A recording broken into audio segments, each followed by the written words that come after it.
The way I measure a man, it's not the money in your bank account. It is the way you love people. And it's the way you love people who do not look like you, who do not act like you. That is a true, if you want to know the true measure of a man, look at his heart. I don't want to be a slave to my thoughts. I don't want to be a slave to my fleeting identity. Call me. I'll answer. Not only will I answer, I'll love you where you're at, and I'll walk you through whatever you're walking through. What's going on, guys? My name is Ryan Snod. It rhymes with odd, and welcome to the Rhymes with Odd podcast. Today, we are welcomed with a special guest, one of my friends, and somebody that we're going to have a really good conversation with, Jeramey Lowry. What's up, man? Nothing much, man. I'm just really grateful to be here. When I first got here, Ryan kind of toured me through his studio. Something he's told me about for a couple months now that was in the works, and it's been really cool to see this come together. So I'm proud of you for everything that you've done and all the work that you continue to do. I think this is awesome. Sure. Well, thanks so much for coming on, man. I think it's kind of cool to have you in here because, like you said, we've been talking a little bit about this space. You're interested in wanting to launch a podcast, which we'll talk about later. I think it's just interesting where people are craving this like connection, right? Like I feel like the world of social media, it's like quick grab videos and like just what gets people's attention. I feel like people are really craving like deep conversation, understanding things, digging into topics. I think this is a really cool medium to do that. Awesome. Yeah. I think what people don't understand is we were created for community. It's so important that we are a part of something that's bigger than ourselves. So whether that's conversations, whether that's connecting with one another, we were created. We long for that. So absolutely. Yeah, I'm excited as we dive deeper into this, kind of go into my story and all the questions that you have.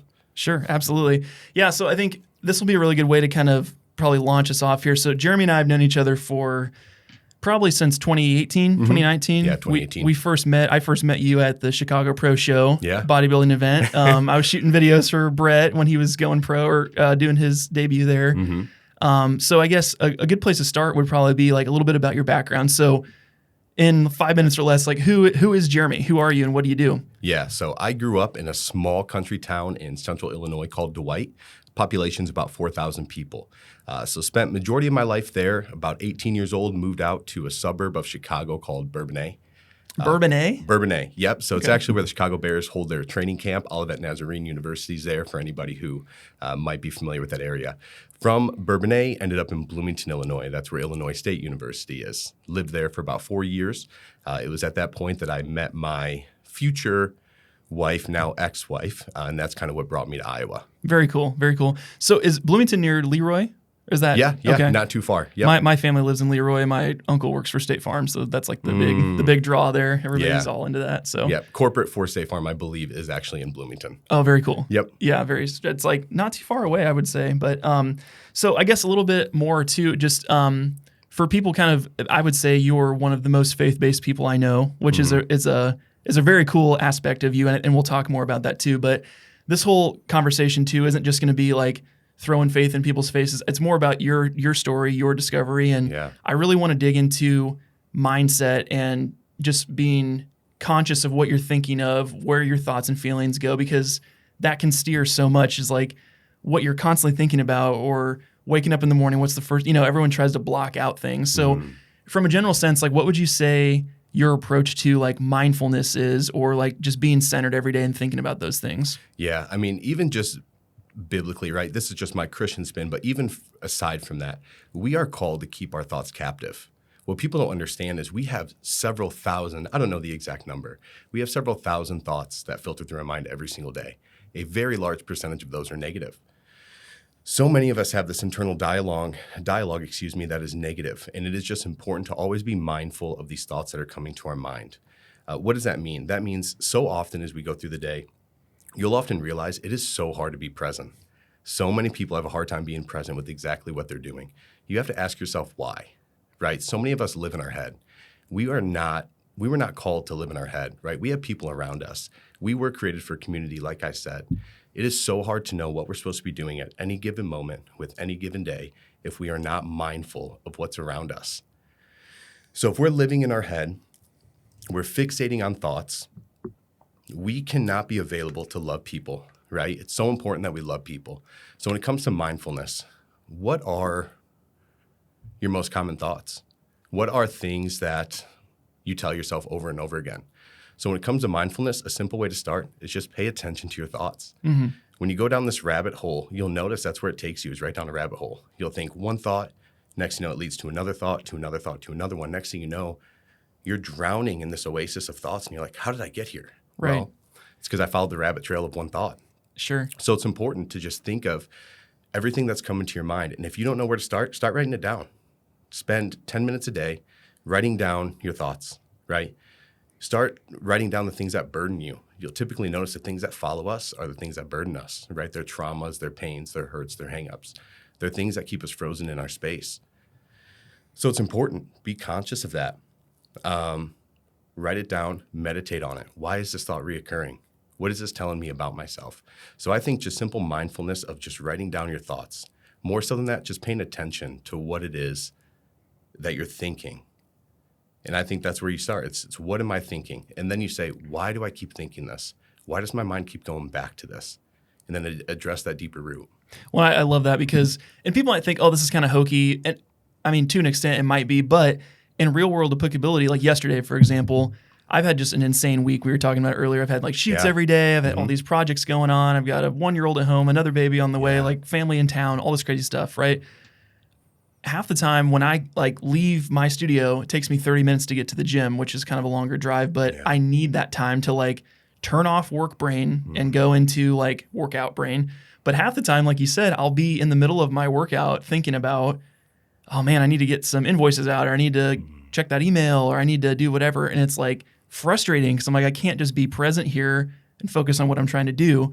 I think it's hard to like, I mean, it's easy to talk about, right? But like in practice, it's hard. What are some of the practices you do to try to compartmentalize or to like turn things off? Because I would say like you're a pretty like mindful guy. Like, do you have like certain practices you do or things that you like to do? Yeah. So for me, when it comes to working out, the way I can ensure that I am completely mindful is I train first thing in the morning. I'm up at 4 a.m. 4 a.m., wake up, slam my pre-workout meal, get to the gym. That way there's nothing in between me and working out. I can be present. I give myself enough time at the gym too where I can solely focus on lifting. Sure. So that is like a huge form of meditation for me, is to just sit there and glorify the Lord with my able body, to lift in a way that just, I have an able body. And it's like, what a joy to use it. I think a great part of mindfulness is gratitude. It's really understanding how grateful you are. Right? If you are fixated and meditating on the goodness of the things in your life and just how grateful you are, how blessed you are, it's hard to go down a rabbit hole of negativity or just be flooded by thoughts, right? It's like, when you think about it, there's never been a test that you stressed that you wouldn't get through, that you didn't get through, right? There's never been a bill that you've worried about that hasn't been paid, right? There's never been a conversation that you rehearsed a million times in your head that you had that just didn't come and go. Things in life are so fleeting, but so often we put so much weight on them. We put so much weight as in like, this is all that matters in this moment. When thoughts are fleeting, emotions are fleeting, time is fleeting, right? Before we know, we will all be dead, right? I know it sounds daunting, but it's the reality of the life that we live. So we put so much energy in things, and then you put stuff in a box and you create false narratives. You create more issues upon yourself just because you can't slow down, be mindful, process what's really going on. So for me, first thing in the morning when it comes to the gym, I wake up, I'm grateful that I'm alive, right? For me personally, spend time in prayer. I just ask God that when I go to the gym, I can glorify him with my able body. As I go about my day, that I can hold my thoughts captive, that I can honor him, glorify him with the way that I speak. And then from there, I just focus. I focus on exactly the task that I have at hand. Now, this is not always easy, right? I can be in the shower sometimes and I get lost in thoughts, but then I bring myself back to focus. I'm like, okay, Jeramey, feel how the water feels on your skin, right? Feel the shampoo in your hair. Feel your body as you're rubbing soap, right? You bring yourself to these tactics of like, be present with what you're really doing. No, I love that because I find that too. Like, there's been times I'm in the shower for 45 minutes and I'm like, oh crap. And then I get out and I'm like, I forgot to freaking wash my hair. Like, I've been in there for 40. I'm a dude. Like, I don't need to take that long. But you get lost in thought. You're like, the to-do list hits you. For me, that's my time. Like you said, is in the morning. I'll get in the shower and then that's when my wave of responsibilities hit. Like, oh God, what do I got to do today? Like that type of stuff. And it can kind of help just like you said, just take a breath, take 10 seconds and think. But I think even just thinking of those thoughts as they come in, I think is huge because most people don't even do that. So that's great. Yeah, the thing is you'll become a slave to your thoughts if you're not thinking about them. Yeah. You will become if you think of the way that we exist, right? We have our bodies, but when you really think of where does Ryan exist, where does Jeramey exist, it's right between, right? It's right here in your head. We are spiritual beings, right? So if you are a slave to your thoughts, that is going to be the number one driving force in your life. It's going to be the number one thing. And as we go into just my faith journey and stuff, I will show through my own examples how my own thoughts, my own dysfunction were driving factors in my life for so long. So it's so important to say, okay, what am I telling myself? And then you'll realize how many lies we believe about ourselves. And these lies just put us in a prison. It's a mental prison. And then not only do we begin to believe these lies, we act out of them. And then we meet people and we think people see us as these lies because it's become so much of our identity. Sure. Right? A lot of your identity comes from your thoughts as well. No, I love that.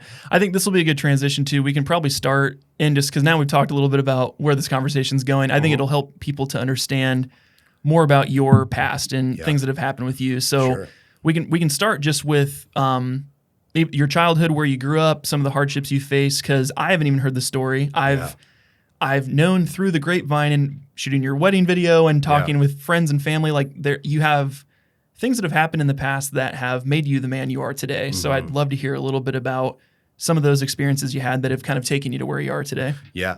If you don't mind, Ryan, this is kind of a perfect segue into my testimony. Sure. So just to kind of preface, grew up in a small country town in Illinois. Grew up with 5 other siblings, 1 income, right? 2 parents, extremely. Were you youngest, oldest, middle? Kind of in the middle. Okay. Yeah. Yep. Come from 2 parents, extremely uneducated. Didn't know how to manage money, right? Like I said, 1 income. So when I think of growing up, I think of some hardship, utility shut off, things of that nature. But not only did I have young, uneducated parents, just to preface, my mom had my oldest brother, Christopher, when she was 15. Same year she married my dad, he was 18. So I had my oldest brother at 15. He has Down syndrome. So if you can imagine, you're a 15-year-old girl and you're raising a kid with special needs. There's no book on that, right? And then I look at the lineage of just my family, and it's just life. It's generational abuse, right? Just handed down to both of my parents. And it fell on us, right? So my mom was and still does struggle with pills for addiction. And I grew up with a father who's extremely angry. So when I look at my childhood, I think of neglect. I have experienced abuse on every level you can think, right? Sexual, physical, emotional, mental abuse. These were all part of my testimony. And for years, this was my identity. These were things that I wore. So grew up fighting my dad. That was just kind of a byproduct of his anger. So I also grew up with this life commandment thinking hey, you might have more money than me, but I can beat you up, right? So grew up fighting a lot. And then you fast forward to just high school, right? I know this isn't about me, more so about my sister when I say this, but she lost her boyfriend to suicide, laid on the train tracks, unfortunately. And when I think of how that impacted my family, it was just more trauma.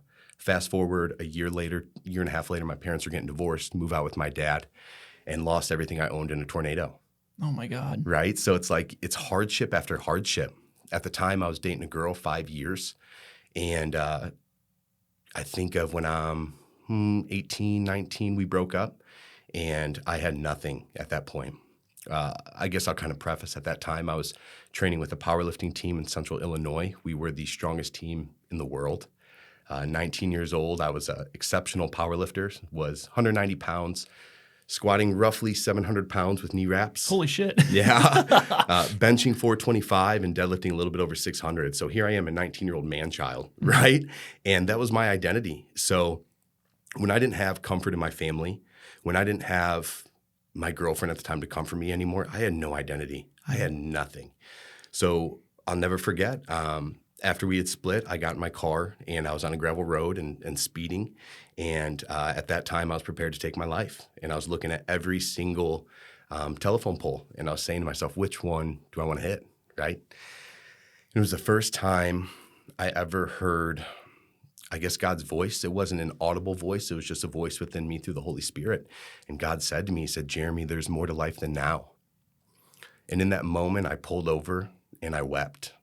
And I didn't know what that meant, but it brought peace to me like I had never experienced. And I grew up in a home where God was mentioned, but it was more so condemnation, right? It was you reap what you sow, honor thy mother, thy father. But one thing I can never shake is being a 5-year-old kid. My mom's pilled out and she's saying to me, God's coming back soon. I can't wait. God's coming back. And just the fear that instilled in me as a kid. I didn't know who God was. And here I am with a mom that I can see is just in pain. And all she's saying is he's coming back. To me, that was fearful. It actually developed a prayer OCD within me. There was a prayer that I would say from probably 5 to maybe 18 years old. And Ryan, without exaggeration, I would say it at least 100 times a day because I was under the impression that God didn't hear me, but I had no idea who he was. So through that near suicide attempt, I heard God's voice. And I said to God, God, I don't know you, but I'm committed to finding you. And it was from there that I started my faith journey. So I started going to an old school Baptist church, and as if I didn't have enough religious wounds, that kind of aided in it. Sure. What was it just more traditional, or what was the vibe there? Yeah. So what I realized is when it came to that church specifically, it was when it really comes to religion, what you realize is wherever there's man, there's sin, right? So when it comes to religion, what I realized was they had a pastor who they thought was God. There was stuff that he would say that wasn't biblical, and the whole congregation is like, amen. I'll just kind of preface because this is my experience. I was sitting there, I'm 19 years old. Here I am, just some broken kid trying to find the Lord. And he's saying, man shouldn't have earrings. And he punches the pulpit and everybody goes, amen. And I'm the only one there with earrings. And he's saying, man shouldn't have beard. And he punches the pulpit and everyone goes, amen. And I'm the only one sitting there with a beard. And I'm just like, God, I'm trying to find you. Where are you? But something within my spirit, the Holy Spirit spoke to me and said, Jeramey, I know you don't know me, but that's not me. So I left that church. At this time, I'd left Bourbonnais, so I'm on my own. I'm 18, 19. And I meet, by the grace of God, my best friend, Ryan Feldy. So we met through the gym. I was training his wife, saw him in there, came, said hi. Long story short, we became best friends, and they kind of took me in. So here I am, this 19-year-old broken kid, trying to find the Lord, riddled with dysfunction, on a path to inevitable destruction, and they took me in. I remember, Ryan's a couple years older than me, but looking at his life, they owned a home. They had an awesome dog, Enzo. Shout out to Enzo, I love you. They took me in, and they joked that their spare bedroom was Jeramey's room. And they showed me grace and mercy and acceptance in a way that I'd never felt in my life. They would text me, Angela would text me and say, hey, Jeramey, here's the dinner menu for the week, right? And I eat dinners at their home. And so they start taking me to this church, which is more non-denominational. And it was just more modern, and it was in a way that I'd never seen. At the time, I'm living in Bourbonnais. All my friends are living in Bloomington, the distance about an hour, 40 minutes or so, give or take. And I would temporarily drive down to Bloomington, party with my friends. And one Sunday I wake up and I felt the Holy Spirit prompt me to go to church. I was hungover as can be. I'm in Bloomington, Illinois. So I stumble across the church, and this church is called Vale Church. So I go to Vale. When I'm at Vale, I see the Connections pastor go up there, and he has tattoos. His hair's all done. He has tight jeans. And for the first time, I think I realized that it didn't matter what you look like. It didn't matter your pedigree, didn't matter where you came from. We are all children of God. And it was in that moment that I realized, wow, this is against everything I knew from religion. So I go to this service, and it was amazing. I felt accepted. I felt loved. I walked through the door, and people were like, hey, I'm so glad you're here. And in my head, I'm like, you don't even know me. So I drive back to Bourbonnais, hour, 40 minutes, and each mile I get closer, crippling anxiety. Just crippling anxiety. I didn't know why. All week long, I'm talking to God. I'm like, Lord, I don't know what this anxiety means. I don't know what you're doing within me. But Lord, I want to know you more. That following weekend, I felt the Spirit tell me that that God wanted me to go back to Bloomington, not tell my friends I was going, just go to Vale Church and drive back home. So I do that, driving back home, and this anxiety is multiplied. So I'm sitting there, I'm talking to God. I said, God, if it's your will that I move to Bloomington, you open that door and I'll walk through it. 2 days later, Ryan, I get a call from my friends. Hey, Jeramey, not sure if you'd ever consider moving to Bloomington, but we just had a roommate drop out of the lease. Would you be interested? I said yes. Put in my 2 weeks everywhere, no money in my bank account, shot down to Bloomington. It was at Vale Church that I really got plugged in. It was at Vale Church that I became baptized, started leading men's groups, was part of pilot groups for the church, really got immersed in community there. I was surrounded by people that loved me. I felt accepted, but there's still more of me that I needed to hand over to the Lord. Fast forward 2018, I am messaging a friend on Instagram. I was dealing with shoulder pain at the time, and I said, hey, do you know anybody I can talk to about my shoulder pain? And he said, hey, I want you to talk to my friend Trent. He's a chiropractor, really knows so much about shoulders and this type of stuff. I think you'd enjoy talking to him. So I DM him. Trent's in Columbus, Ohio. So I DM him, and we don't even talk about my shoulder. But for some reason, Trent says to me, he says, hey, do you know the gospel? Do you know the life of Jesus? And at the time, I didn't. So here I am on this faith journey, right? At this point, I'm maybe 6, 7 years in. And I had never sat down to really read my Bible. For the longest time, I believed this lie that I couldn't read it. I just felt like I couldn't read it, I couldn't retain it, and it wasn't for me. But Trent says to me, Jeramey, do you know that Jesus died for you? Do you know how loved you are? Do you know that you were made for purpose, right, with intent? My answer to that was no, I didn't. And he said, well, Jeramey, you need to read your Bible because there's so much about the life of Jesus that you don't know that you're missing out on. So I start reading my Bible, 2018. I really start fixating on the gospel, the life of Jesus Christ. And it was in that season of my life that I was liberated, when I really understood that I was predestined before the foundation of this earth, that before God even made this earth that I would exist on, he knew I would exist. That every step Jesus took to the cross, as much as he was 100% man, 100% God, he didn't need to do that, right? God did it because sin was a barrier between us and him. But every step Jesus took while he's being beaten, mocked, scorned, right? All this hardship that Jesus is enduring in that moment, each step he took, he thought to himself, this is for Jeramey, right? This is for Ryan. This is for everybody. But I made it personal to me that he loves me that much that he would know I would exist before the foundation of this earth. Then I realized my whole life, my identity was in my upbringing. My identity was in feeling inadequate, was feeling angry. It was in feeling shame, frustration, lust, right? All these things I thought were my identity. And the Bible and the life of Jesus completely ripped that out of me, completely gave me a new identity. So from Bloomington, I then meet my eventual wife, 2019, move out to Iowa, 2020.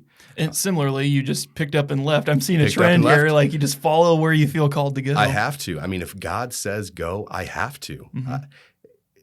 If God were to call me right now to the other side of the world, I mean, Ryan, I have a great job, right? I'd be gone. And it wouldn't even be with question, because when I look at my life, all I see is the faithfulness of Christ. When I look at the man I used to be and the path of destruction I was on, and he liberated me, saved me, completely redeemed me in a way that only God can. When you look at an angry man, angry, broken boy from Central Illinois that fought, was a womanizer, lived to serve himself, was selfish, used people, was deceitful, was manipulative. When I look at all these things, it's only by Christ that I can sit here as the man I am today. Ryan, I am humbled to say that I am one of the best men I know. And that brings me so much pride. And it's not that I think I'm better than anybody.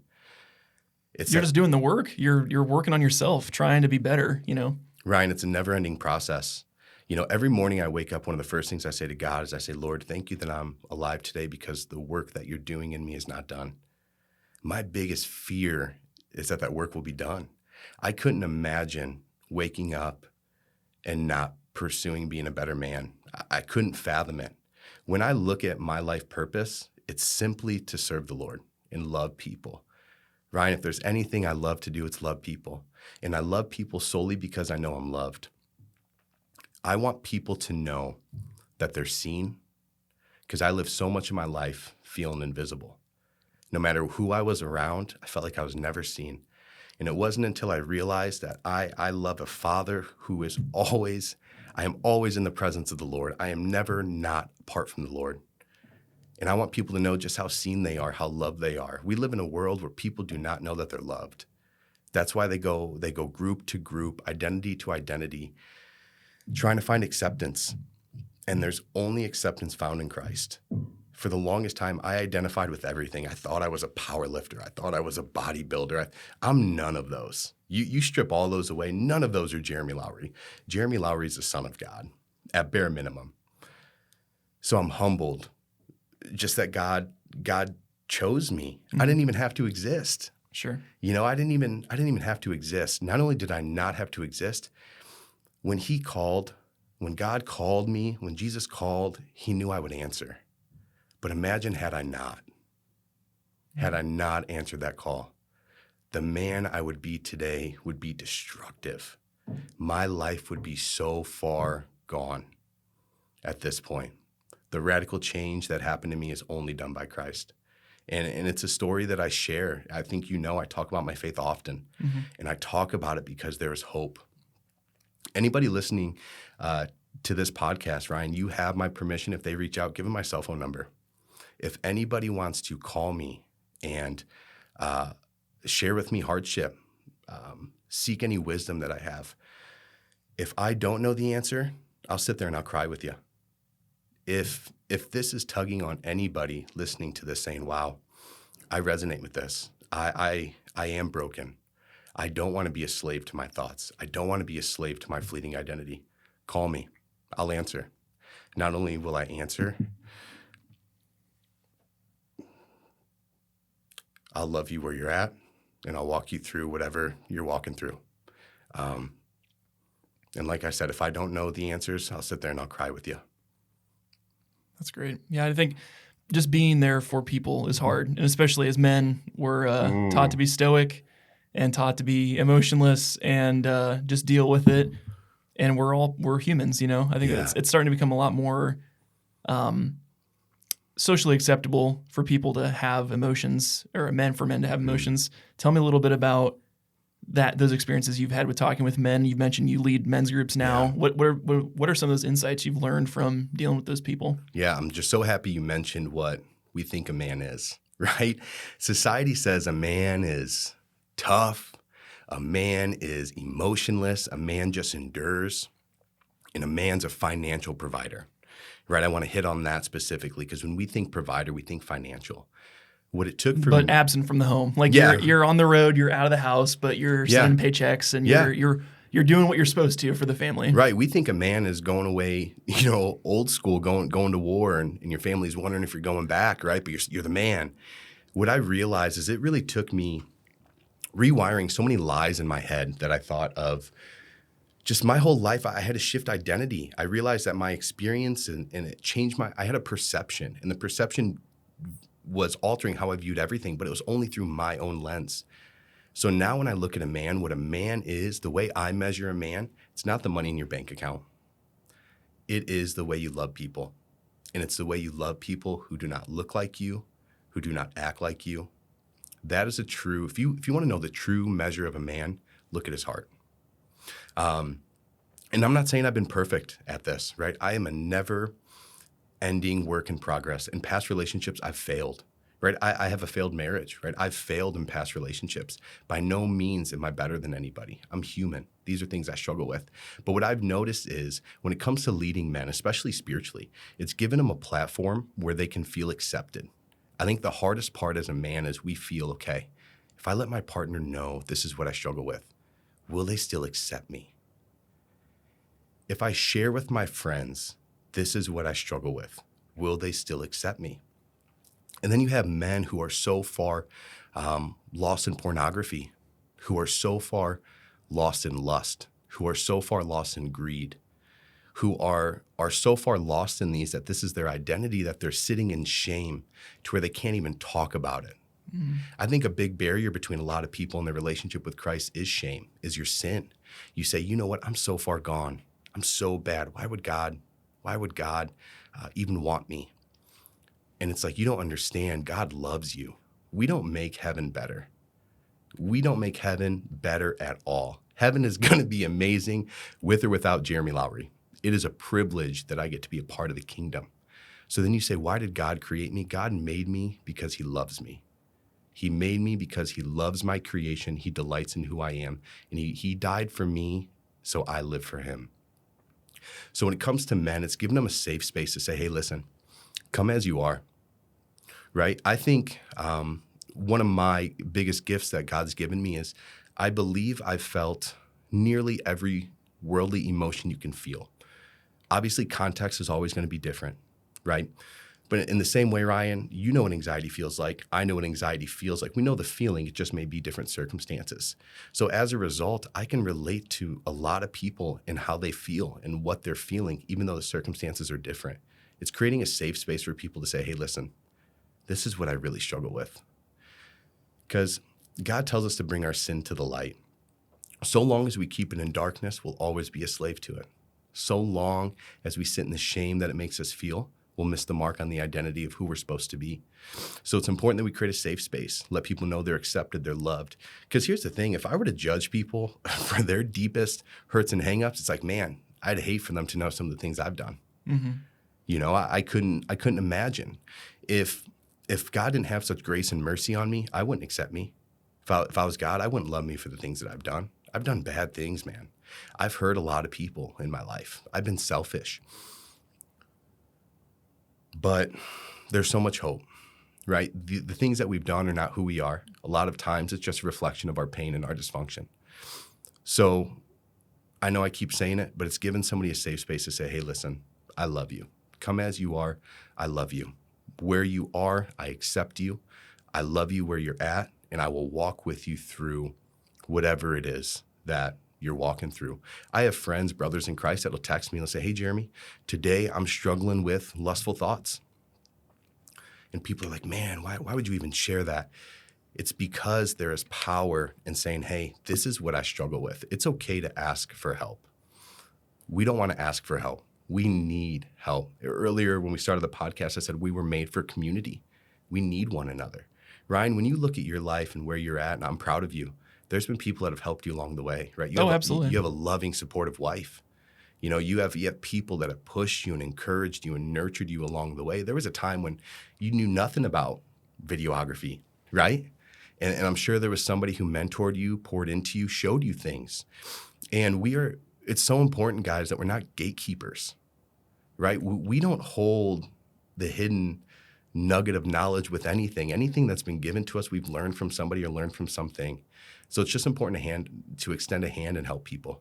Oh, I love that. That's super powerful. I think also just like you said, the male connection is huge. I've noticed that with my own friend group. I have 4 really close friends from college that I still try to stay really close with. We're doing a men's trip in like 2 weeks to go to Zion for go hiking and stuff like that. So you got room for another one? Maybe, yeah, maybe. We're flying into Vegas, so yeah. But I think that's like those 4 specifically have been like I try to just call randomly and be like, how's life going? A lot of them are out of state now. And it's like, you know, what's really going on? Because we'll hit the surface level crap, but I feel like guys don't go deep on that stuff where it's like, how's your marriage going? How are the kids doing? Like, how are you doing? How's work doing? And a lot of my friends, you know, some of them are, you know, first responders.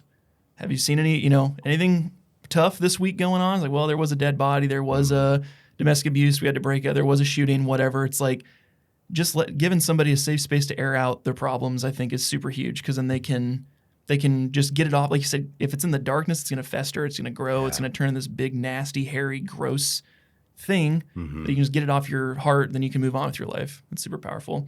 I think it makes sense too to jump back to the story. So you'd mentioned you were in Illinois. Yeah. You'd met your soon-to-be wife, and then you moved to Iowa on a whim. Yeah. So Yeah. let's pick up there and tell me a little bit about your journey since coming to Iowa and why you're still here, and why you haven't followed your thoughts or your intuition to go on to the next thing. Yeah, I mean, the reason I'm still here is because my work in Iowa is not done. Got married in 2022, divorced early 2023.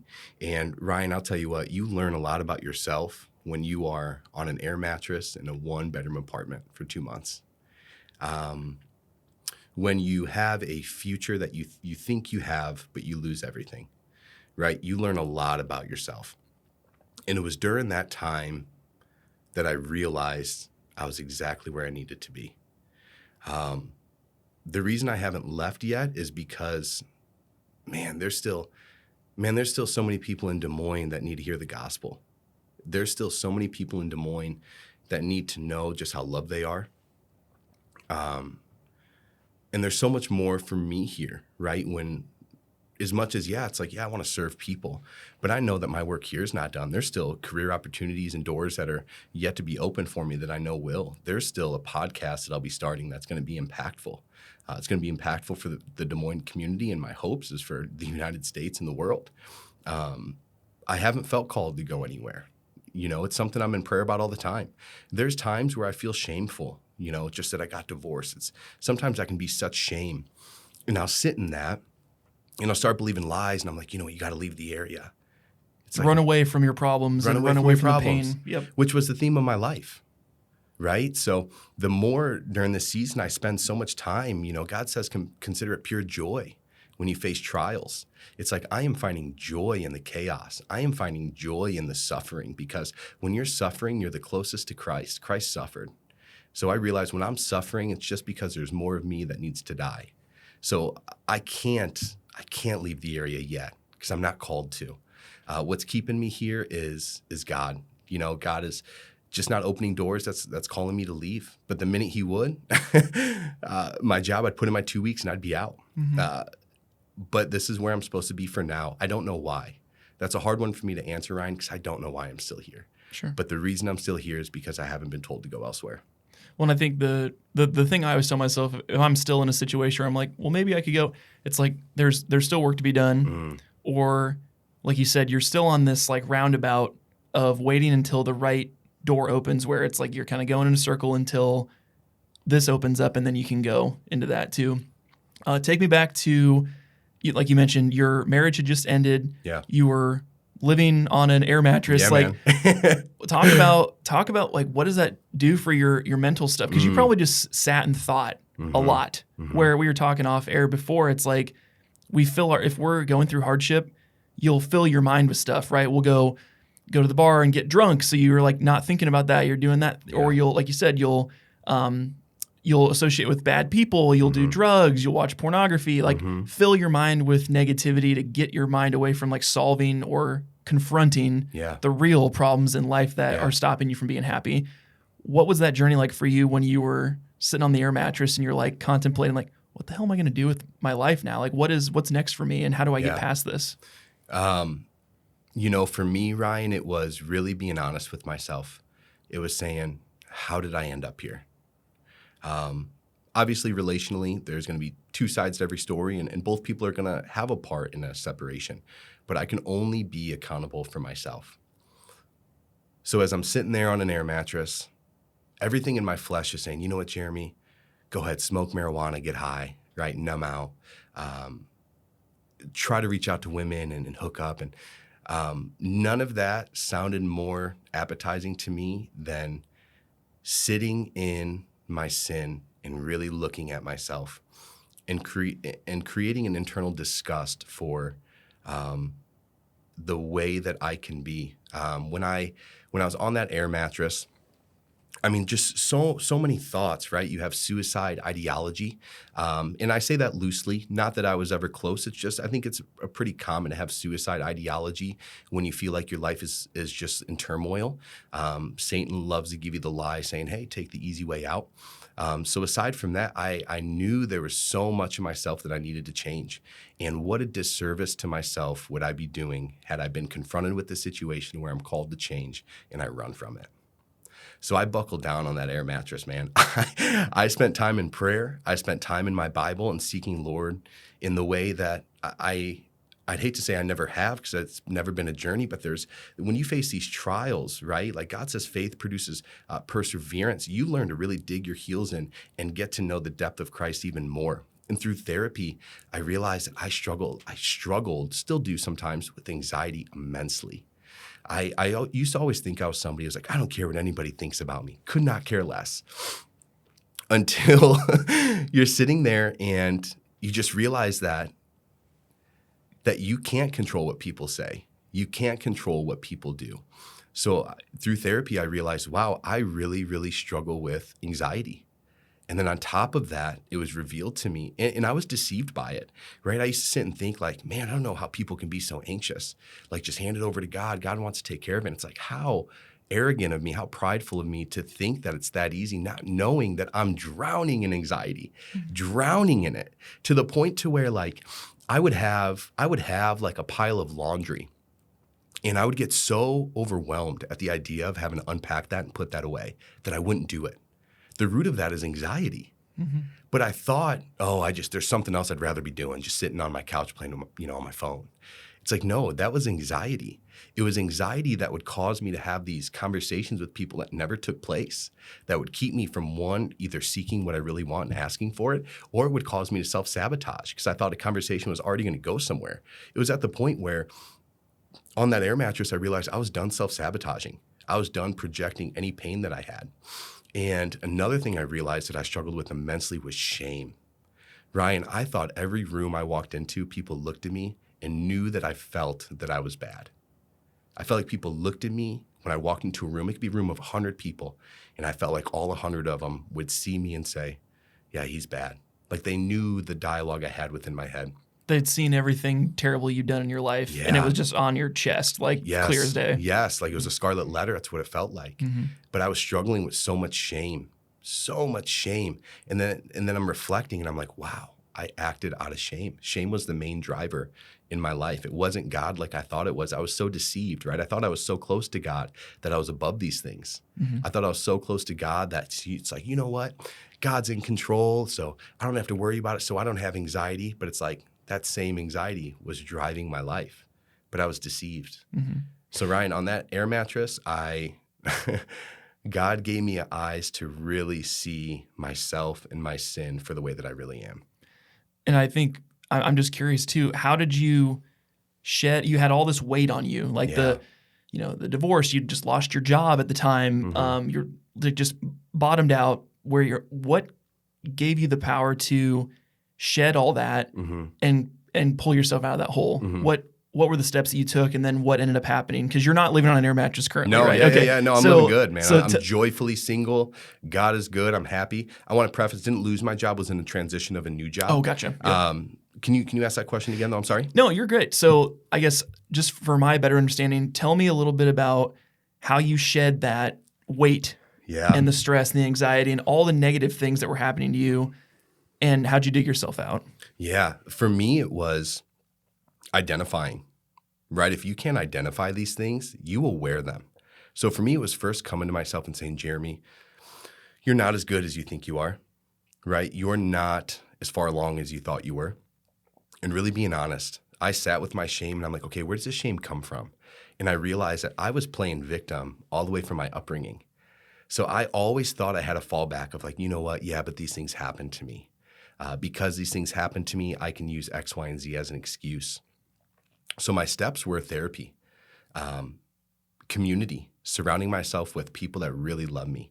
You realize you go through a divorce, you will lose a lot of friends going through divorce. But the blessing of that is these were friends that were never supposed to carry on to your life beyond it, right? It's like when you are in such turmoil, you'll realize it is a complete transition of your life to where you are shedding an old skin. I know it sounds silly, but you're really taking off who you used to be and putting on a new identity.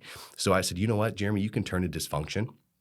You feel lonely, you can turn to lust, you can turn to women, can turn to marijuana, can turn to all these things. I turn to God. You know, Ryan, you'll notice with me, it all ties back to God because there's stuff that God's done for me that I can never do for myself. Only God can examine my heart the way that he did on that air mattress. It's only God who can give me the ability to see myself and see my sin in the way that he does, and give me a level of disgust for my sin. Right? Because sin is destructive. Sin is a barrier between us and the Lord. When we are consciously walking in sin, you are not walking hand in hand with the Lord. And I was walking in sin, yet thinking I was serving the Lord. It's like, how deceived. It's exactly where the enemy would want me, right? So the steps I took, therapy, prayer, time in the Bible, good community. That was exactly it. And I leaned into those hard. Man, I would sit in prayer upwards of an hour. And even when I wouldn't know what to say, I would just sit and rest in God's presence because he's always with us, right? I'd just sit and rest in his presence. I'd say, Father, I'm tired. I don't know what to say today, but Lord, I know I need you. So I started developing a true dependency on Christ. I said, Lord, if I'm going to get through today, I need you.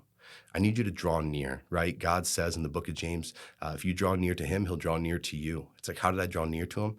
Prayer, in my Bible, seeking him in everything. Sure. It was like, Lord, even when I go to work, right? It was, God, I know I'm going to encounter people today that are going to frustrate me. Give me the ability to have self-control. Lord, when people are testing me today, I pray that you would give me patience. God, give me the ability to see them as your children so I can love them where they're at. And then, I started being a lot more compassionate with myself. And then I realized there was so much unforgiveness I had towards myself for things I've done in the past. And I was a slave to that. Man, and then I look, I'm like, man, did I ever forgive anybody who ever wronged me? Because I couldn't even forgive myself. So it was forgiving myself to coming to a place where I can look at myself and say, hey, listen, Jeramey, there's stuff that you've done. It's in the past. It's happened. You can only change what you do moving forward. And we, as humans, we need to be accountable, right? We often want to reflect stuff and put it off on something else and say, well, this is why we did it. I just sat there in accountability, Ryan. I sat there and thought of everything wrong I've done in my life, why I did it, grieved it, sat, cried, talked to God, and just took off that coat, that identity, and I just moved on. That's great. And then in terms of tactics, obviously, it's like just you did therapy, but then you also like got a new job, and eventually found a new place to live, and kind of like what kind of confidence did that give you to make those steps in the physical world to getting like, okay, now I'm like you said, I've shed this who I was before, and then now I'm on the other side. I'm this new version of Jeramey. Yeah, I think it's important to know that we have the ability to do stuff to really invest in the things that make us happy, right? One thing about me is I gained confidence through doing things that were for me. So long I lived my life as a people pleaser, right? Because I didn't feel accepted by my parents, I felt rejected. I always longed for acceptance. So even relationally, I was so willing to compromise so much of who I am to be accepted by my partner. And then I think it's like, wow, how can I love a partner if I'm not doing the things that fulfill me and make me love who Jeramey is?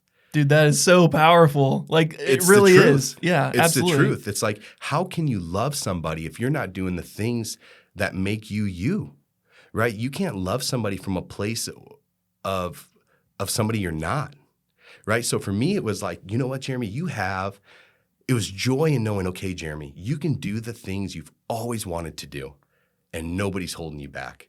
So what did I do? Man, I started training firearms more. I love firearms, right? So I started doing dry fire work and all that stuff at home and testing at the range and seeing myself improve. And then you get this gratification of it's like, wow, I can do what I want. I think so often we have this crippling thought that I can't do something. And it's like, no, you can. How do you do it? Just do it. Even my bodybuilding, just putting so much more focus into my bodybuilding, putting much more energy into it, putting more emphasis on it. And what I've realized too is when it comes to my physical being, my physical health, my emotional, and my spiritual are all wrapped up in one. If one is out of whack, they're all out of whack. So if my physical health is going great, my spiritual health is going great, my emotional health is going great. So I honestly became way more health conscious. And what did that mean? It means waking up in the morning and getting early morning sun. If anybody listens to Andrew Huberman, that guy is a wealth of knowledge. So it's getting sun first thing in the morning, prayer walks for me, hydration, salt. It's funny because these are all things Andrew Huberman talks about, but they're life-changing. Mm-hmm. And then it's spending time in my red light therapy. It's getting a good workout. It's sweating. It's getting my steps in. So I was like, you know what? If I nurture myself physically, nurture myself spiritually, that nurtures me emotionally, there's nothing I can't do. As you know, I'm starting a podcast. I felt called to start a podcast in 2018. It's 2023. 5 years later, and I'm finally doing it. I'm just at a point to where I don't care what anybody thinks or says about me. I'm so rooted in identity in Christ that nobody can change how I see myself. And now I'm a doer. I never used to be a doer. I was somebody who had these ideas that I wanted to do. I would start projects and never finish them. Now I'm a doer, right? You realize you can be who you want to be. I did at the Des Moines Ballroom, I did a country dance class. You're telling me about this. Yeah, two-step and line dance. But you know what, Ryan? That's so out of my comfort zone. But I did it, and I had so much fun. So it's like, this is what I've realized during this whole transition. People don't care about what you're doing as much as you think, right? I can go on the sidewalk. I can scream at the top of my lungs. Let's say I'm in New York City. I can scream at the top of my lungs. And for the next 5 seconds, some people might be like, man, he's a weirdo. 5 seconds later, they forgot about it. They all have their own lives. People have their own lives. They have their own stresses. They have their own burdens. Everybody's on their own path. The world isn't revolving around us like we think it is. People don't care about us in the way that we think that they do. So it was being liberated of that just made me a doer. I just put so much more time into the things that I want to do that make me the man I want to be. And there's freedom in that. There's so much power in what you're talking about, because you think about a lot of people, if they're in a long marriage and they feel like they're losing themselves, it's because they've had to become this new version of who they were. Say pre-marriage, they were into, like, in my case, like I love Jeeps, I love weightlifting, I love whiskey. If I stopped, like, if I had to sell my Jeep and get a minivan, if I had to go sober, if I had to stop, weightlifting and take away from my fitness for a long, long period of time, pieces of myself would kind of crack and fall off, and then you end up on the end of this long road that you've been walking, and you're some skeleton, and the rest of you is like left along the road. Yeah. I think that's super powerful that you did the work internally, but then you're like getting out of the apartment, let's go dancing, let's go shooting guns, let's go work out. Yeah. I think it's so interesting that you took that route, because so many people would just wallow in the self-pity and the sadness. And I mean, yes, there is some of that with any hard trauma, anything, but you have to give yourself permission to move on with your life and become the next version of you, whether that's better, worse, whatever. Like, it's this new version of you. I think that's super powerful, because people a lot of times just don't do things they enjoy, and they're in a job they hate. They're like in family situations not where they want it to be. They're on rocky stuff with their friends. It's like, confront the problem, move on, and become the best version of yourself. I just love that. That's super powerful. Tying it back a little bit, stepping out of your story a little bit, tell me a little bit about your path with fitness, because you've taken this, like, your passions and stuff that, like, good that you channeled all of this, like, trauma, negative energy, whatnot, into things that are positive. So tell me a little bit about your fitness journey and how that's been an outlet for you in some of these hardships. Yeah, this has been, man, my fitness journey has been incredible, right? I lived in my hometown. It actually had a field that separated my childhood home and the gym, Champion Fitness. And I remember being 13 years old, walking through that field to go work out. So I started lifting weights. I'm 29 now, started lifting weights at 13. So wow, 16 years now. My lifting career has a driver's license. Like, isn't that wild? That's crazy. Like over half your life almost, yeah? Seriously, yeah, more than half my life. And so, I've always been somebody where if I have questions about something, I go to the person who has already spent the time researching, studying, and I ask. Is that a good thing? I don't know. Do I network well? Yeah. So I remember being 13. small town, and there was this big guy at the gym, like bodybuilder type big. And I'm in a town of 4,000 people. Like, people don't look like that, right? People drink Busch Light and farm, and they don't look like that. So he was like in his 30s or 40s at the time, and he was actually a bodybuilder. And I went up to him, and he was doing tricep push downs. And I asked him a question about it, and he said, hey, you know what? If you show up here at 4:30 tomorrow, I'll show you how to lift. So my first probably 4 months in the gym, I had a training partner that was a legitimate bodybuilder. I'm a 13-year-old kid. You talk about pouring into somebody like you mentioned earlier. Yeah. If it wasn't for him doing that, you might not be where you're at today. 100%. And it's so funny because I remember there was a lateral raise machine and the stack was so heavy. And he said to me, you know what, Jeramey, when you're doing 60 pounds on this, he goes, you'll be a pretty big size. And I always wish he and I never lost contact. I wish he could see me now because he would be mind blown at how far I've taken this lifting thing. So 13 years old, I start lifting. And then it was about 18 years old that I got into powerlifting. I met my friend Dan Edwards at the time, and he was an old school powerlifter. And he took me under his wing, and he saw my potential, so we started doing my programming. And then I outgrew him strength-wise, right, to where I started training with this team in Central Illinois called Team Lillibridge. And aside from that, I started partnering with a guy named Ed Cohen. If anybody knows him, he's the arguably greatest powerlifter of all time. He was a mentor that poured a lot into me. So here I am, like I said, 18, 19 years old, and arguably gym lift-wise, one of the strongest people in the nation. I'm a 19-year-old kid. Right? I remember it's funny because here I am, I train at 22nd Street Barbell in Johnston here, and I used to compete against Wes and all them when I was in Illinois, right, as a teenager. So it's funny come full circle that it's a gym I train at out here. So I started powerlifting and then saw success at that. It was extremely good, but it was not enjoyable to me. Right? I remember being a kid looking at bodybuilding magazines, Arnold Schwarzenegger, Franco Columbu, Serge Nubret, all these people back in the day, and I'm like, you know what? I want to be a bodybuilder. And so I did everything I wanted to in powerlifting. I rubbed shoulders with the best people in the world. World record holders were my training partners. You know, so when you reach that level of success at such a young age, I was cool with letting that go. You know, my last powerlifting meet I ever did, I won best lifter. To me, that's pretty cool. There's about 50 people there. Only one person can win it. So I was like, you know what? I won best lifter. Let me see what I can do as a bodybuilder. So then it was when I got in touch with Brett Wilkin, like 2017, 2018. He would just kind of give me guidance from afar, coach me for my first show in 2018. And then I took a big break and I said, you know what, if I'm going to be any good at this, I need to take time off and grow. And I've been coaching myself ever since, but I'm at a point where 2024, I'll be stepping on stage again. And it's been awesome. I mean, just the network of people I've met through the fitness industry. And it's been so cool too, because I am so niche in the aspect of the fitness industry is typically so selfish, so vain. And here I am, some Jesus-loving freak that lifts weights that when I'm at the gym, nobody's off limits to get beat with the Jesus stick. Like, sure. That's what I'm coming for you over there. I'm serious. It's funny because I have this physique and people talk to me and I open my mouth and they're like, wait, you mean he's not rude? You mean he's not mean? And then I start talking about God and they're like, whoa, this ain't right. You know, they're like, this guy?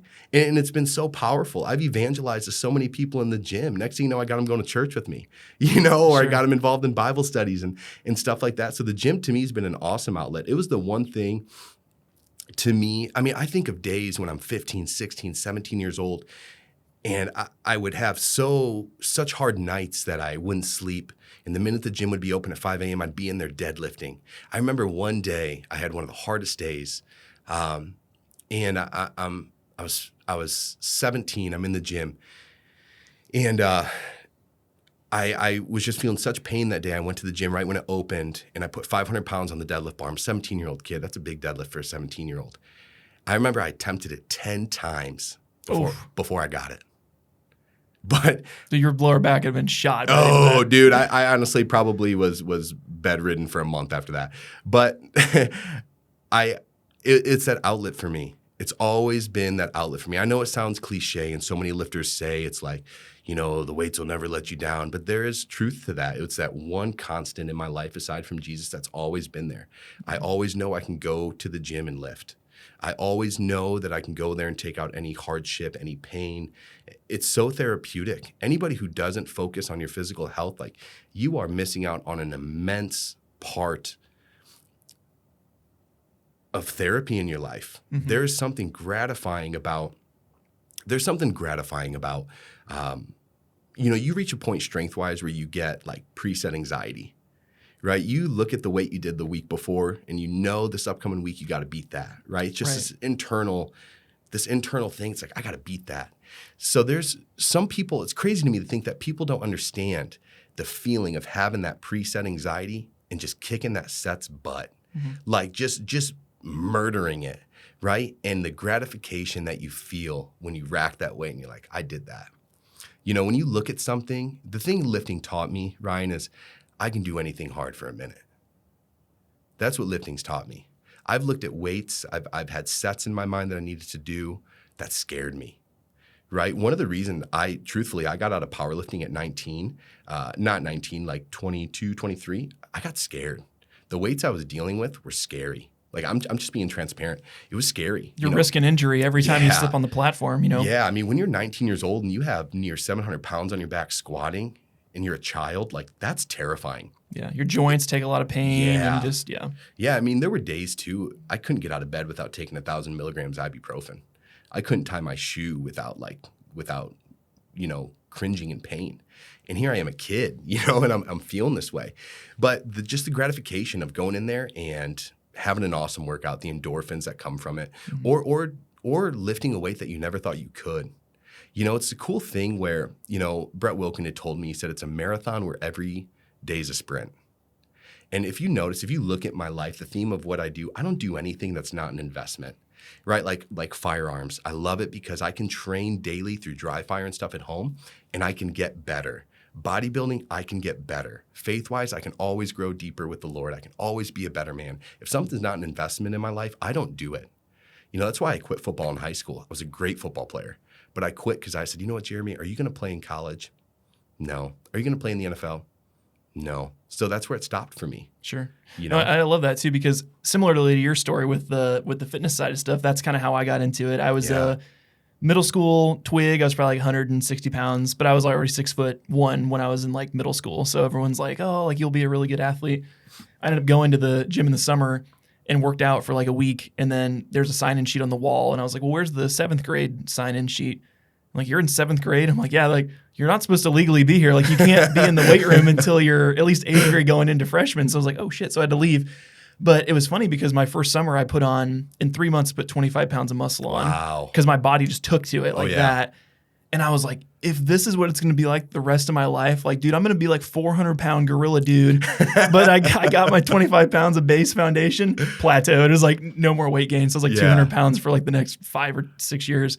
But it's just funny because like you said, it's like that coming of age story, or in your mind, like that's how you reach success or notoriety is like, oh, you're this powerlifter kid, right? Like that's kind of who you were, right? Same thing with me. It was like the gym was what got me the confidence to, you know, talk to girls, be in the same circles as upperclassmen, because a lot of those guys would scoff at me when I was young, and then I was like putting up numbers bigger than them. Yeah. And they kind of got to like tip their hat a little bit, like, oh, that kid's like actually doing it. Like you're not getting picked on anymore because you're kind of scary looking. Like that's kind of the thing that was like similar to you. It's like your personality is kind of tied up into it. So then when you have to put your wrist straps away and close that chapter of your life, it's probably hard. So when you got into the bodybuilding scene and you stepped out, how did that affect your psyche in terms of like, I'm not glued to this label. Like when people look at me and I'm this roided up muscle freak, and then oh wait, he's all about the gospel, and you're like, whoa, like how did you deal with that personality or that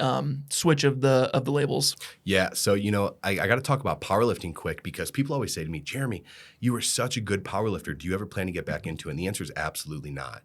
And I'll tell you why. It's because, Ryan, when I think of the true motivation behind me lifting the weights that I did as a 19-year-old kid, it was so much driven on self-hatred. Right, I would sit. Oh, you just got that anger in your gut. Just rip out a set of deadlifts or bench press or whatever. Ryan, I would sit there and meditate before a set on things my parents said to me, things people did to me, things people said to me, to the point to where I'd be going up to the bar crying. And then it's like I come to be a believer, and I look back, I'm like, wow, how demonic that I was meditating on those thoughts and using them to channel strength. It's like that wasn't even strength within me. I was just running on pure adrenaline and anger and fear. So, when I was able to take off that hat, I felt relief because I realized I was no longer a slave to those thoughts, right? Those things that fueled me for lifting, I was no longer a slave to them. I was liberated from it. So that wasn't hard for me. And then when it comes to like taking off the hat of being a bodybuilder, it's like, I love to train, right? Anybody who knows me knows I don't own a single cutoff. I don't own a single stringer. Dude, you're always covered up. I'm always covered up. You're like 2 weeks out from your show. I saw you got a hoodie and always. a beanie on. I'm like, dude, show it off. Always. You've been working hard. It's just like, it's like a good physique is a byproduct of me loving lifting. I love to train. It's what I love to do.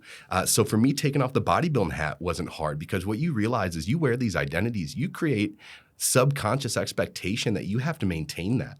You feel that you have to always have that on. It's like, I don't want to be known as this hardcore bodybuilder. It's like, yeah, I train very hard. Yes, I hit my meals, but I also want to go to a restaurant and have an appetizer. And if I want to have a old fashioned, I want to have an old fashioned, right? And you don't have to worry about the thought of someone seeing that and say, oh my gosh, I saw Jeramey out eating. It's like that. Who cares? Mm-hmm. So for me, it's been liberating to take off that hat of being a bodybuilder, the identity of, especially of being a power lifter. Like that, when I was liberated from that and I was truly okay with getting weaker and not lifting those weights. And because you know what, I would go to college parties, man, everybody knew that I lifted. I would get flooded with so many questions because the poundages I was lifting was just unfathomable for my age, and these people couldn't grasp it. It made no sense to them, So they would come up and bug me, and I'm sure girls thought it was terrifying. Like, I'm sure they thought it was absolutely terrifying. And this is just for anybody who's getting into fitness. If you think it's for women, it's not. It's not. Dude, you're not going to get female attention. You'll get male attention. You'll get male attention. 100 dudes, dude, what are you doing? What's your workout split? All the girls are like, get away from me. You're Seriously. like some gorilla looking dude. I mean, you post a picture online and you have 10 dudes in your DM saying like, bro, you look so good. You do not have women saying like, hubba hubba. Like, you do not. So if you're getting in the fitness industry and you think it's going to get you women, like, plot twist, it's not. It's just going to get you dudes. When I laugh, because I've seen these like screen shares, these women will do like, they'll screen record their Tinder or their Bumble, and they'll be like live, which God forbid somebody shows up on their For You page or their Instagram feed. It's like, wait, that's my profile. But it was like, there'd be people that would be super in shape, and I'm like, oh, they'd probably like think they're attractive, and they're like, no, they're flaunting it too much, swipe the wrong way, and I'm like, dang. But I've been in a relationship for 12 years, so I kind of missed the whole dating app thing. But I was like, holy cow, like that's pretty crazy. I always thought like, oh, if you're in shape, it's kind of like the dude's mentality, but flipped on its head. It's like the people don't look for that. Well, the women don't. They're looking for sustenance, like some personality in the brain that they care about. But I think it's interesting you mentioned like finding yourself through lifting and that personality. I think that's really powerful because I've also experienced this myself with the label changes, becoming a father in the last year. Yeah, awesome, man. Praise the Lord for that. Thank you. Congratulations. Thank you. That's awesome. Another one in January, so I know. Really exciting. Woo! Hopefully it's on my birthday, January 8th. Oh, there you go. Yeah, we're middle January, but cool. She went early on the last one, so maybe like first week of January, we'll see. But it's been interesting because a huge part of my personality for the last similar, I started when I was 15 or so like 16 years as well, was being really into fitness and knowing that, hey, I have to like step away from going to the gym 6 days a week, and I can only maybe go once or twice a week now in the beginning until my son could sleep through the night, and then kind of reintroducing it. Yeah. That is very similar of like, for me, was the hard thing. It was like taking off the label and being like, this is something I'm really passionate about, but it's not who I am. And like you said, if you go out to eat and you see some friends that are out for drinks or whatever, or you're like, oh, maybe I shouldn't do this or shouldn't do that because you're trying to pander to what people think of you instead of just being who you want to be or who you need to be in that moment, which is super powerful. So I think a lot of people will see some connection in that and like what in their own stories of things. Another thing I want to touch on too with the fitness industry that you do realize is the same longing of more. Right? So it's like for instance, for me, I wear 2XL t-shirts. I look in the mirror and I'm like, man, I'm small. But it's like I wear 2XL t-shirts and they're tight, So when you think of that, you have the fitness industry creates this longing of never having enough. And you see that correlate to fitness people in relationships too. Like they just always want more. Ryan, where you're at, what a blessing that you can miss the gym for a child. Like, that is Ryan, that's life, right? Life is with Paige and your child, and that's amazing. Right. If I were to ever have a family, I would work out as early as I can because I would never want to miss time with my children. The things I do now, I would dump aside for a family in a heartbeat. Because that, to me, is what really, really matters. One day I want to be a father. I think I'll be an amazing father.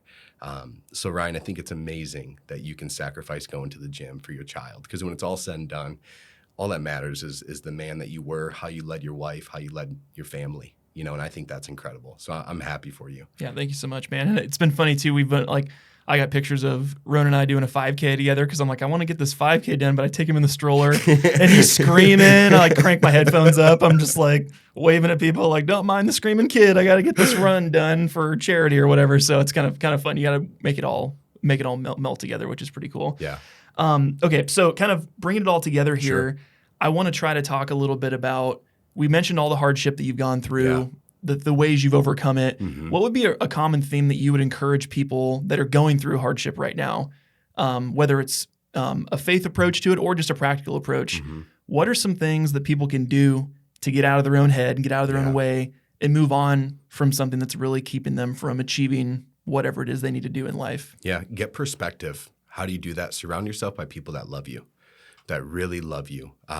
Oftentimes we think it's the friends that are really honest with us that are kind of, for lack of better words, the assholes, right? We think man, you're always a Debbie Downer and da-da-da. But when you really sit back, you realize that person loves you. They love you so much so that if they see you doing something that's not for you, it's not part of your character or your creation, they'll let you know. And that stings, right? We hate being corrected as human beings. That's why so often we take constructive criticism and we get upset. So the practical steps are get community. Surround yourself with people that really love you.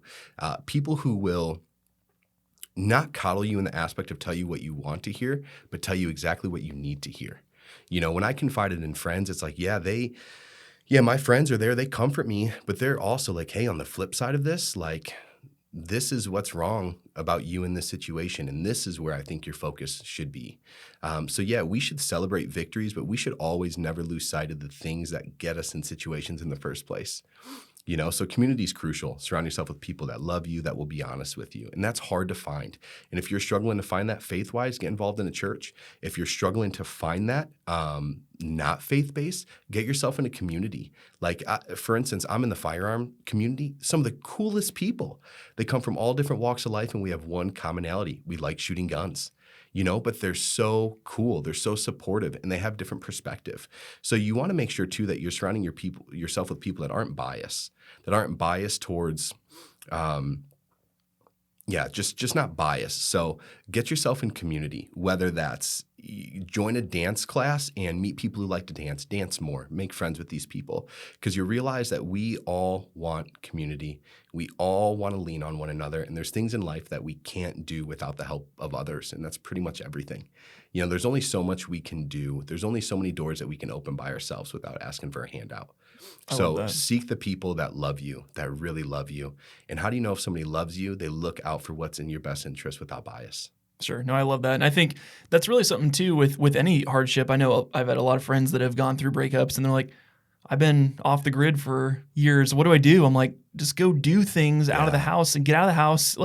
One of my buddies, he was really into bushwhack, which is basically camping off the grid for a weekend. You just take no phone, no anything. You just take a hatchet and go in a canoe and try to survive. And he's like, I don't know how to find more people that do that. I'm like, have you gone? Just do it. Go float down the river. You'll probably find someone else that's out there doing it. And that's how he met people. So it's now he's a full-time van lifer, and he's rebuilding a sailboat to become a full-time, he'll live on a sailboat for full-time work remote. So it's I think it's interesting, just like you said, finding community is so powerful. That's super great. So to tie this all together, man, tell us a little bit about what's the future hold for you? What's some of the plans of the podcast? Tell us all about your kind of future plans here. Yeah, so for the podcast, I'm kind of undecided on the name. It's going to be either the Jeramey Lowry podcast or Jeramey Lowry show. Really important to me that I am the brand. I don't want to be stuck to a specific topic. So what my podcast will be about, it's going to be bridging the gap on who we are and how we can be to who we were created to be. As you can guess, yes, it will be faith-based. But it's all going to be about sanctification, becoming more Christ-like, using my own experiences, right? So that's where it becomes where I want to be the brand. As far as goals for it, man, if I bring one person to salvation, if one person hears my story and says, hey, that's where I'm at right now, it's not where I want to be. I want relationship with Jesus. Then that's all I want to do. As far as what the future holds for me, Ryan, I'm the worst person to ask that question because God says his mercies are new every day, and we don't worry about tomorrow because then I bring tomorrow's worries into today, and tomorrow hasn't even come yet. Where I'll be in 5 years is exactly where the Lord has me. But I'll tell you what, it'll be exactly where I need to be, and I'll be doing exactly what it is that I need to be doing. No, I love that. And I think your podcast will be a really interesting thing to see because I know you have a lot of off-air private conversations with people. I would assume many a week where it's like daily. People at the gym, people on the phone, people at your church, people in the firearms community, whatever it is. I think that'll be such a great tool to capture those conversations and have them help other people. It'll be such a great tool. I'm really excited to see you roll that out. So we'll make sure to put that in the show notes because it'll probably be live and running once this episode comes out. So Jeramey, thanks so much for coming on, man. Really appreciate you pouring into everybody and sharing more about your experiences, but also giving some practical tips. So we appreciate it. Yeah, Ryan, thank you for giving me this platform to just, speak about myself. I'm humbled to even be here. I'm proud of what you're doing, and thank you. Yeah, absolutely. Awesome, guys. Well, thanks again for listening to the Rhymes with Odd podcast. My name is Ryan Snod. It rhymes with odd, and we'll see you in the next episode. Peace.